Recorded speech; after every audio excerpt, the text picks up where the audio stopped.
আল্লাহর দুনিয়া বুঝিয়া শুনিয়া মানুষ ঈমানের পথে চলো।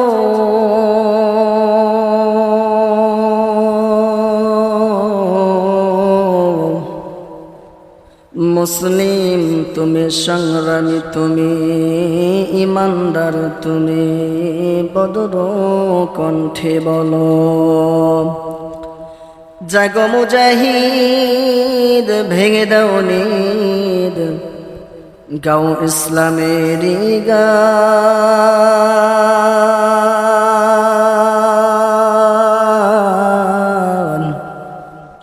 বেঈমানেরা আজ জোর বেঁধেছে করতে মুসলিম অপমান। লা ইলাহা ইল্লাল্লাহ, লা ইলাহা ইল্লাল্লাহ। قل إن كنتم تحبون الله فاتبعوني يحببكم الله ويغفر لكم ذنوبكم والله غفور رحيم। মুসলমান ভাইরা আমার গভীর মনোযোগ দিয়ে শুনিয়া নাও। আল্লাহ পাক রব্বুল আলামিন এই আয়াতে কারিমার মধ্যে কত সুন্দর করে আল্লাহ পাক রব্বুল আলামিন তার হাবিবকে উদ্দেশ্য করে ডাক দিয়ে বলে, হাবিব আমার। আল্লাহ পাক রব্বুল আলামিন রাসূল করিম সাল্লাল্লাহু আলাইহি ওয়াসাল্লামকে উদ্দেশ্য করে ডাক দিয়ে বলে, হাবিব আমার, আপনি আপনার উম্মতদেরকে বলে দিন যারা আমি আল্লাহ পাক রব্বুল আলামিনের ভালোবাসা পেতে চাই। কুল ইন কুনতুম তুহিব্বুনাল্লাহ, আল্লাহ পাক রব্বুল আলামিন ডাক দিয়ে বলে, হে আমার হাবিব, আপনি আপনার উম্মতদেরকে বলে দেন যারা আমি আল্লাহ পাক রব্বুল আলামিনের ভালোবাসা পেতে চাই, ফাত্তাবিউনি, তারা যেন আপনাকে সর্বপ্রথম ভালোবাসে, আপনাকে অনুকরণ করে চলে। যদি তারা আপনাকে অনুকরণ করে চলে, তাহলে আমি আল্লাহ পাক রব্বুল আলামিন বলে দিলাম, ইহবিবকুমুল্লাহ, আমি আল্লাহ তাদেরকে ভালোবাসবো। শুধু তাই নয়, আমি ভালোবেসে ক্ষান্ত হব না। ওয়াগফির লাকুম যুনুবাকুম, আমি আল্লাহ পাক রব্বুল আলামিন তাদের জীবনের সমস্ত গুনাহ খাতাগুলো মাফ করে দেব। সুবহানাল্লাহ। কিন্তু কি বলবো রে মুসলমান, আজ বর্তমান জামানায় আমরা রাসূল করিম সাল্লাল্লাহু আলাইহি ওয়াসাল্লামকে ভালোবাসতে পারলাম না। রাসূল করিম সাল্লাল্লাহু আলাইহি ওয়াসাল্লামের আদর্শ অনুযায়ী নিজের জীবনকে বাস্তবায়ন করতে পারলাম না। মুসলমান ভাইরা আমার, গভীর মনোযোগ দিয়ে শুনিয়া না। আজকে দেখেন কোন দুনিয়া করে পাগল হইলাম, কোন দুনিয়া করে পাগল হয়ে গেলাম রে মুসলমান। রাসূল করিম সাল্লাল্লাহু আলাইহি ওয়াসাল্লামকে নিজের জীবনের থেকেও বেশি ভালোবাসতে হবে, নিজের সন্তানাদিদের থেকেও, পিতামাতার থেকেও বেশি ভালোবাসতে হবে। কেমন ভালোবাসতে হবে? হযরতে ওমর রাদিয়াল্লাহু তাআলা আনহু রাসূল করিম সাল্লাল্লাহু আলাইহি ওয়াসাল্লামকে ডাক দিয়ে বলেন, ইয়া রাসূলুল্লাহ, ইয়া হাবিবাল্লাহ, নবী আমার। হযরতে ওমর ডাক দিয়ে বলেন, নবী আমার, ইয়া রাসূলুল্লাহ, ইয়া হাবিবাল্লাহ, নবী আমার, আমি আপনাকে আমার জীবনের থেকেও বেশি ভালোবাসি। ও নবী আমার, আমি আপনাকে পৃথিবীর জমিনে যত কিছু আছে, আমার ধন সম্পদ যা কিছু আছে, সব কিছুর থেকেও আপনাকে আমি বেশি ভালোবাসি। এই কথা বলার সঙ্গে সঙ্গে আমার নবী ডাক দিয়ে বলে, ওমর রে, এখনো তুমি প্রকৃত মুসলমান হইতে পারো নাই, প্রকৃত মুমিন হইতে পারো নাই। এই কথা বলার সঙ্গে সঙ্গে হযরত ওমর রাদিয়াল্লাহু তাআলা আনহু চুপ করে দাঁড়িয়ে আছেন। হঠাৎ করে তার মনের মধ্যে ঘটকা লাগলো, কি ব্যাপার, আমি নবীকে বললাম আমি আপনাকে সব কিছুর থেকে ভালোবাসি, তারপরও আমার নবী আমাকে এই কথা বললো, কি জন্য বললো? হযরত ওমর রাদিয়াল্লাহু তাআলা আনহু চুপ করে বসে আছেন। হঠাৎ করে ওমর চিন্তায় পড়ে গেল, হায় রে হায়, আমার নবী এরকম করে বলল কি জন্য? হযরত ওমর রাদিয়াল্লাহু তাআলা চুপ করে থাকার পর হঠাৎ করে ওমর রাদিয়াল্লাহু তাআলা ডাক দিয়ে বলেন, নবী গো,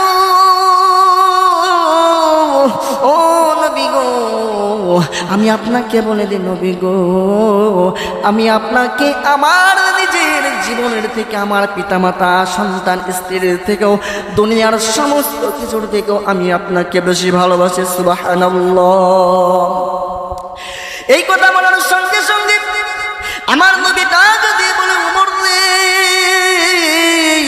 এখন তুমি প্রকৃত মুমিন হইতে পারছো এ মুসলমান। তাহলে ওমর রাদিয়াল্লাহু তাআলা আনহু এই কথা বলার কারণে আমার নবী এই কথা বলল। রাসূল করিম সাল্লাল্লাহু আলাইহি ওয়াসাল্লাম হাদিসের মধ্যে বলেছেন, লা ইউমিনু আহাদুকুম হাত্তা কুনা হাব্বা ইলাইহি মিন ওয়ালিদিহি ওয়ান নাসি আজমাইন। নিজের স্ত্রী, পুত্র, সন্তান, পিতামাতা, নিজের জীবনের থেকেও, সব কিছুর থেকেও নবীকে বেশি ভালোবাসতে হবে। কিন্তু রে মুসলমান, আজকে আমার নবীকে ভালোবাসতে পারলাম না, দুনিয়া দুনিয়া করে পাগল হয়ে গেলাম। অথচ ছোট্ট একটি নবীর আশিক, নবীর সাহাবীর দিকে লক্ষ্য করিয়া দেখো রে মুসলমান, এই ছোট্ট সাহাবী নবীকে কেমনটা ভালোবাসছে। বাবা এবং পুত্র দুইজন মিলে নবীর আলোচনা শুনতেছে, নবীর মজলিসে বসা। বাবা এবং সন্তান রাসূল করিম সাল্লাল্লাহু আলাইহি ওয়াসাল্লাম আলোচনা করতেছে, বাবা এবং সন্তান মজলিসে বসে শুনতেছে। কিন্তু সন্তান তো ছোট্ট মানুষ, 6-7 বছরের বাচ্চা, সে নবীকে ভালো করে দেখতে পারে না, ভালো করে দেখতে পাচ্ছে না। যেই কারণে মজলিস শেষ হয়ে যাওয়ার পর যার যার মতো সে যখন বাসায় দিকে রওনা, হঠাৎ করে পিতা পুত্র বাসার দিকে রওনা দিয়েছে, কিন্তু সন্তান পিছনের দিকে ফিরে নবীর দিকে চেয়ে আছে। বাবা সন্তানের হাত ধরে হেঁটে যাচ্ছে, কোন সন্তান আর বাবার সাথে যাইতে চায় না, পিছনের দিকে নবীর দিকে তাকিয়ে আছে। বাবার হাতে টান লাগছে, যে কি ব্যাপার, একজন যদি আপনার হাত ধরে, আমার হাত ধরে, যদি আমি যদি কারোর হাত ধরে যদি হেঁটে যাই, সে যদি দাঁড়িয়ে পড়ে, পিছন থেকে দাঁড়িয়ে পড়ে, তাহলে হাতে টান লাগবে না? টান লাগবে। সন্তান পিছনের দিকে নবীর দিকে তাকিয়ে আছে, হঠাৎ করে দাঁড়িয়ে পড়ছে, বাবার হাতে টান লাগছে, যে কি ব্যাপার। হঠাৎ করে বাবা লক্ষ্য করে দেখে যে আমার সন্তান পিছনের দিকে তাকিয়ে আছে। মুসলমান ভাইরা আমার, গভীর মনোযোগ দিয়ে শুনিয়া না, পিতা পুত্র দুইজনে যখন নবী করিম সাল্লাল্লাহু আলাইহি ওয়াসাল্লামের মজলিসে আলোচনা শোনার পর, আলোচনা শেষ হওয়ার পর যার যার বাড়ির দিকে শেষে রওনা, পিতা পুত্র বাসার দিকে রওনা দেওয়ার পর হঠাৎ করে সন্তান নবীর দিকে, নবীকে ভালো করে দেখতে পারে নাই, আমার নবীকে ভালো করে দেখতে পারে নাই। সন্তান পিছনের দিকে তাকাইয়া নবীজির দিকে চেয়ে আছে। বাবার হাতে টান লাগছে, কি ব্যাপার, আমার সন্তান কি জন্য দাঁড়াইলো? বাবা সন্তানকে ডাক দিয়ে বলে, সন্তান আমার, তুমি পিছনের দিকে তাকিয়ে কি দেখো? সন্তান সন্তান দুই চোখের পানি ছেড়ে দিয়ে কান্নাকাটি করে আর ডাক দিয়ে বলে, বাবা গো, ও বাবা, আমি আপনাকে একটা কথা বলি গো বাবা, আমি তো ছোট্ট মানুষ, আপনারা তো নবীর সামনাসামনি নবীকে দেখে আলোচনা শুনলেন। ও বাবা, আমি তো ছোট্ট মানুষ, আমি আমার নবীকে ঠিক মতো দেখতে পারি নাই। ও বাবা দেখো, মজলিস শেষ হওয়ার পর ওই যে আমার নবীকে দেখা যায়, আমি আমার নবীর দিকে তাকিয়ে আছি। বাবা গো, এত সুন্দর চেহারার মানুষ, যেই নবীর দিকে তাকাইলে সমস্ত দুঃখ কষ্ট এবং কি ক্ষুধার যন্ত্রণাও ভুলে যাই গো বাবা। ও বাবা, আমি সেই নবীকে সামনাসামনি দেখতে পারি নাই, আমার মন ভরে নাই গো বাবা। ও বাবা, আপনি যদি আমাকে অনুমতি দিতেন আমি আমার নবীকে সামনাসামনি গিয়ে দেখতাম। দেখুন মুসলমান, আজকে আমরা মুসলমান হয়েও নবীকে ভালোবাসতে পারলাম না, অথচ নবীর ছোট্ট সাহাবী, এই ছোট্ট সাহাবী নবীকে কতটা ভালোবাসে। এই কথা বলার পর বাবার মনটা ভরে গেছে। হায় রে হায়, আমার এই ছোট্ট বাচ্চা আমার নবীকে এত ভালোবাসে। বাবা চোখে পানি ছেড়ে দিছে। বাবা ডাক দিয়ে বলো, সন্তান আমার, যাও যাও যাও, তুমি নবীর কাছে চলিয়া যাও। বাবা সন্তানের হাতটা ছেড়ে দিল। হাত ছেড়ে দেওয়ার পর সন্তান দৌড় মেরে চলে গেল নবীর সামনে। নবীর সামনে যাওয়ার পর নবীর দিকে তাকিয়ে আছে, নবীকে দেখতেছে। হঠাৎ করে আমার নবী ছোট্ট বাচ্চার দিকে লক্ষ্য করিয়া দেখে, এই ছোট্ট বাচ্চা নবীর দিকে তাকিয়ে কান্নাকাটি করতেছেন। আমার নবী ডাক দিয়ে বলেন, হে বাচ্চা, তোমার বাসা কোথায়? তোমার নাম কি? তোমার নাম কি? এই কথা জিজ্ঞাসা করার সঙ্গে সঙ্গে বাচ্চাটি ডাক দিয়ে বলেন, নবী গো, আমার নাম তলহা। আমি একজন আপনার আশেক। আমি আপনাকে আমার নিজের জীবনের থেকেও বেশি ভালোবাসি। শুধু তাই নয়, ওই যে আমার বাবা বুড়হাকে দেখা যায়, আমি আমার বাবার থেকেও আপনাকে বেশি ভালোবাসি। ও নবী গো, আমি আপনাকে মজলিসে আমি আপনাকে ভালো করে দেখতে পারি নাই। আমার মন চাইছিল আপনাকে সরাসরি সামনাসামনি দেখব। বাবার কাছে অনুরোধ করলাম আপনাকে দেখার জন্য, এই জন্য বাবা আমার হাতটা ছেড়ে দিছে, আমি চলে আসছি।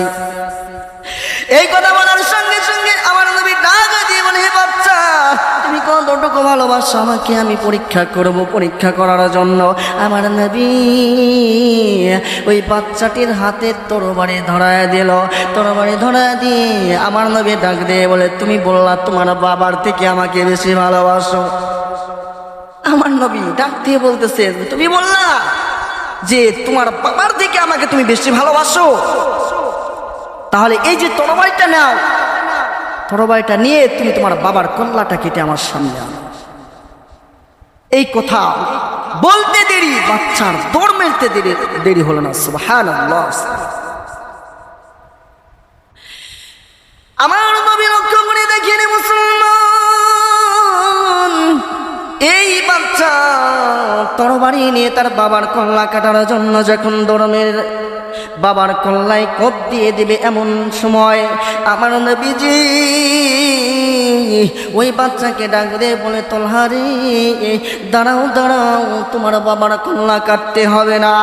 এ তলহা, তুমি আমার কাছে আসো। এই কথা বলার সঙ্গে সঙ্গে তলহার বাবা হযরতে বুরহা রাদিয়াল্লাহু তাআলা আনহু হযরতে তলহাকে সঙ্গে করে নবীর সামনে গিয়ে হাজির হলো। আমার নবী তলহাকে বুকের সাথে জড়ায় ধরে তার বাবাকে ডাক দিয়ে বলে, হে বুরহা, তুমি দেখছো নি তোমার সন্তান আজকে কি করছে? তুমি দেখছো নি তোমার সন্তান আজকে কি কাজটাই না করলো? এই কথা বলে না। আর আমার নবী ডাক দিয়ে বলে, বুরহা রে, আমি আজকে এই সমস্ত সাহাবীদের সামনে বলে দিলাম, তোমার সন্তান যেদিন মারা যাবে, তোমার সন্তান মারা গেলে তোমার সন্তানের দাফন কাফনের দায়িত্ব আমি রাসূলের। সুবহানাল্লাহ। আমার নবী যখন এই কথা বলেন, সমস্ত সাহাবীরা আমাও করে কান্নাকাটি শুরু করে দিল। সমস্ত সাহাবীরা আমাও করে কান্নাকাটি শুরু করে দিল। আপনারা বলতে পারেন, হুজুর, আমার নবী তার জানাজা দিবে, এই কথা বলার সঙ্গে কান্নাকাটির কি কারণ? কারণ হইল সমস্ত সাহাবীরা হাওয়া করে এই জন্য কান্নাকাটি করলো, কারণ আমার নবী বলছে তলহা যেদিন মারা যাবে তারা জানাজার দাফন কাফনের দায়িত্ব আমার। এই কথা বলার সঙ্গে সঙ্গে সমস্ত সাহাবীরা বেঁচে গেছেন, তলহা আর দুনিয়ার জমিনে বেশি দিন থাকবে না, তলহা আর বেশি দিন দুনিয়ার জমিনে থাকতে পারবে না। এই ভেবে সমস্ত সাহাবীরা হাওয়া করে কান্নাকাটি করে। হঠাৎ করে হযরতে বুরহা রাদিয়াল্লাহু তাআলা আনহু তার সন্তানকে নিয়ে বাসার দিকে রওনা দিয়ে দিছে। সংক্ষেপে বলে দিলে মুসলমান, আজ দেখেন কেন নবীকে ভালোবাসবেন না? নবীর আদর্শ অনুযায়ী নিজের জীবনকে কেন বাস্তবায়ন করতে পারবেন না? মুসলমান ভাইরা আমার, হযরতে বুরহা রাদিয়াল্লাহু তাআলা আনহু তার সন্তানকে নিয়ে বাসার দিকে রওনা। হঠাৎ করে একদিন আমার নবীর কাছে খবর আসলো হযরতে তালহা রাদিয়াল্লাহু তাআলা আনহু মারা গেছে। একজন সাহাবী আমার নবীর কাছে এসে ডাক দিয়ে বলেন, নবী গো,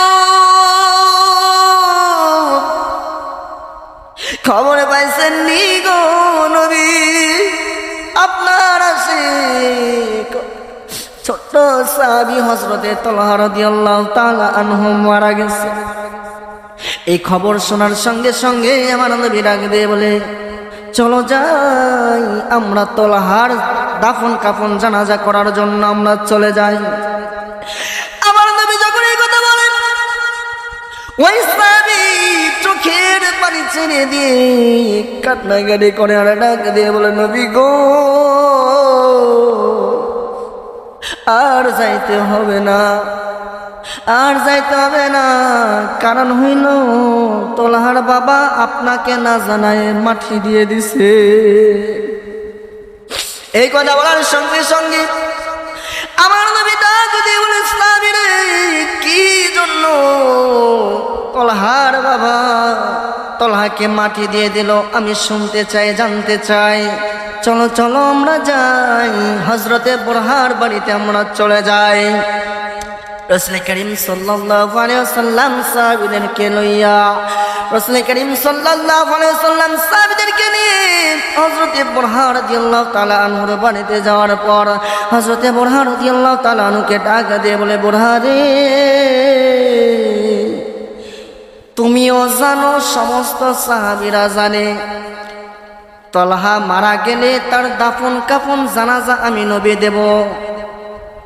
এ বুরহা, কি এমন হইল যে তুমি তোমার সন্তানকে আমাকে না জানায় মাটি দিয়ে দিলা? এই কথা বলার সঙ্গে সঙ্গে হযরতে বুরহা কান্নাকাটি করে ডাক দিয়ে বলে, নবী গো,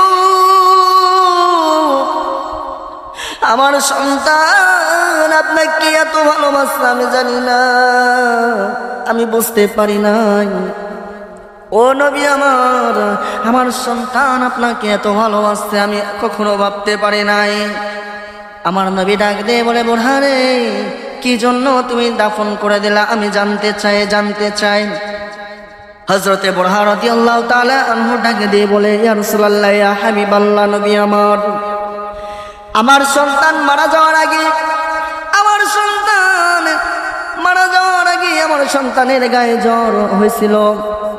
অনেক জ্বর আসার কারণে আমার সন্তান মারা যাওয়ার আগের দিন আমাকে ডাক দিয়ে বলে, বাবা গো, আমি দুইটা কথা আপনাকে বলে যাই। আমি বললাম, সন্তান আমার, কি বলবা বলো? আমার সন্তান আমাকে ডাক দিয়ে বলে, বাবা গো,